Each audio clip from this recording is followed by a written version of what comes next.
Shortly after I finished my theological school courses, I moved to New Mexico to be the ministerial resident at First Unitarian in Albuquerque. The smell of roasted chilies, the hot, dry air, and the blue skies were all quite exotic to me. I had never lived anywhere else but Wisconsin. Was this the right move for me? Maybe I should have stayed put. Did I make the right choice? After just a few days, I looked off in the distance and saw thunder clouds gathering. I watched and watched as it remained sunny where I was. Then before me appeared the biggest and brightest double rainbow I had ever seen in my entire life. My heart leaped up. It was a sign, a confirmation that I had made the right choice, that I was in the right place. Later, I asked one of my colleagues at First Unitarian, who had been living in the land of enchantment for decades, "Did you see that rainbow?" She responded with, "Oh yeah, I saw it. It was nice." Nice?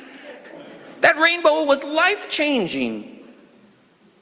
I soon realized that in New Mexico, unlike Wisconsin, or New York for that matter, rainbows are actually pretty common, especially in the monsoon season, of which I was in. Richard Dawkins, the evolutionary biologist, public intellectual, and what I call an atheistic fundamentalist,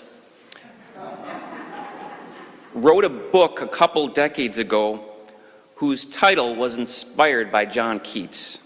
The title was Unweaving the Rainbow: Science, Delusion, and the Appetite for Wonder. As I mentioned when I prefaced Keats' poem earlier, Keats feared that science would take away the poetry of a rainbow by reducing it to prismatic facts. Keats' fears are not only unfounded, according to Dawkins, but wrong. Dawkins makes actually a pretty convincing argument that science does not destroy poetry, but rather discovers more poetry in the patterns of nature. But then, Dawkins unweaves the double rainbow.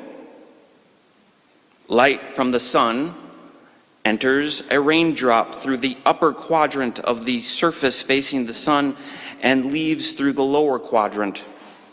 But of course, there is nothing to stop sunlight entering the lower quadrant.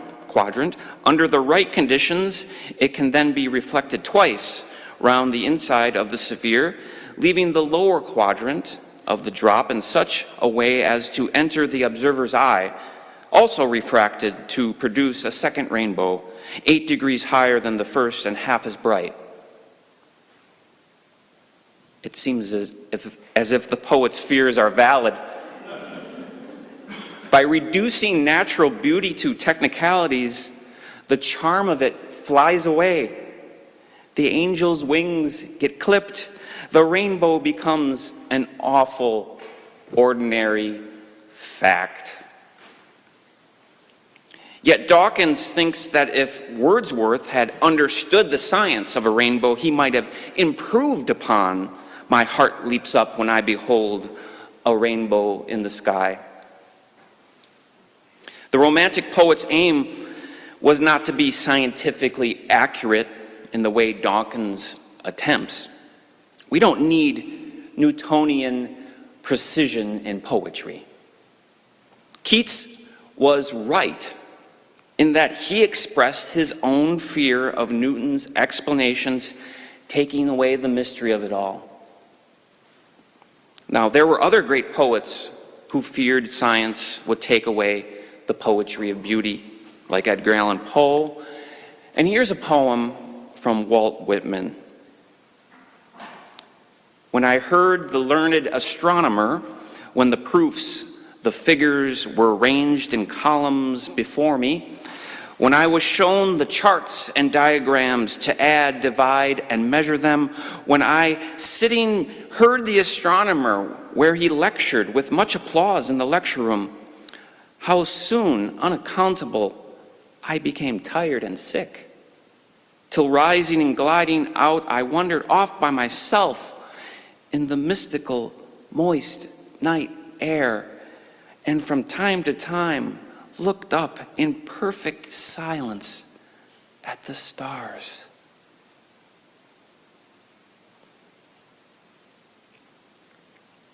I sometimes share the poet's worries.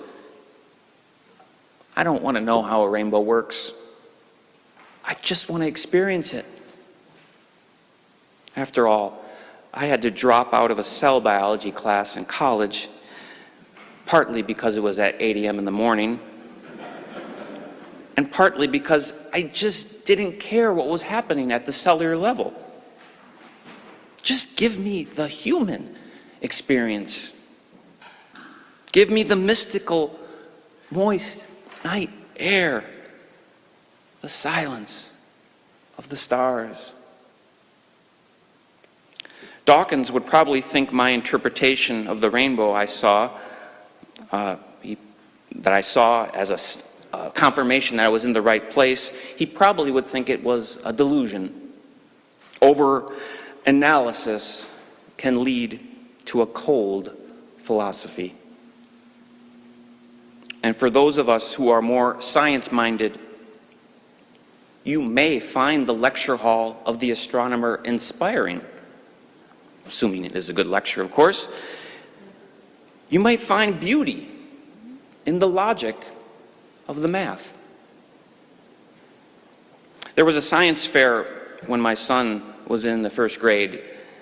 He made this white triptych with the question on top: why are there rainbows? There is something so charming and so human about asking why. Now, the reductionism of science works, but you don't have to get at the minute materiality of matter to find the truth of life. We don't really need to know how everything works.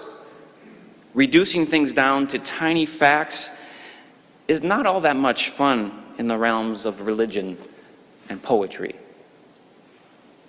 Fortunately for us, we don't live in an either-or world. We can have our pie and eat it too. We can see the beauty of Newtonian prismatics, enjoy the math of astronomy, the how of science, and experience the poetry of a rainbow, the music of tadpoles near the beach, the Van Gogh stars, and dark air. My heart leaps up is, after all, anatomically not really possible. But the poem is truer than true because it communicates an experience.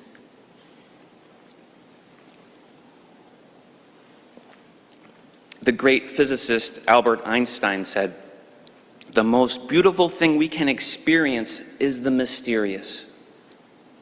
It is the source of all true art and science. He to whom the emotion is a stranger, who can no longer pause to wonder and stand wrapped in awe, is as good as dead. His eyes are closed." The insight into the mystery of life, coupled though it be with fear, has also given rise to religion. To know what is impenetrable to us really exists, manifesting itself at the highest wisdom and the most radiant beauty, which our dull faculties can comprehend only in their most primitive forms. This knowledge, this feeling, is at the center of true religiousness. The scientist, the artist, the pious person may have different approaches, different directions, and different interpretations. Science is, after all, largely analytical and practical.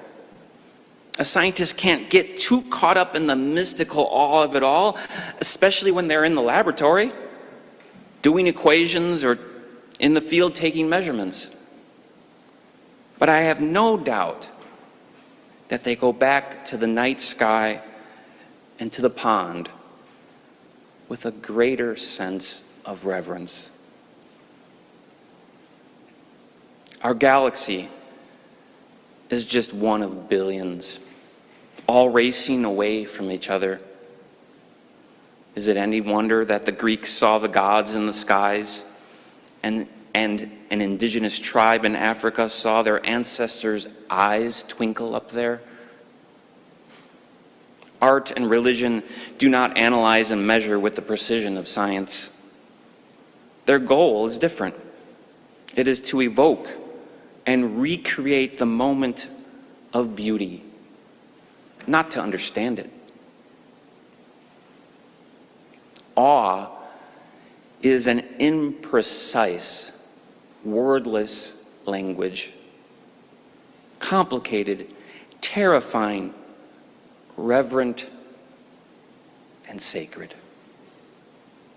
Awe is all around us in the magical and meaningful moments of life. For sure, science can evoke motion, but that is not its primary aim. No matter how beautiful the idea, the argument, or the calculation is, the goal is understanding by being an objective observer. On the contrary, Bach and a good sermon beg of us, implore of us to be involved intimately with the internal experience. Art, religion, and science need each other, and all are grounded in the awe of mystery.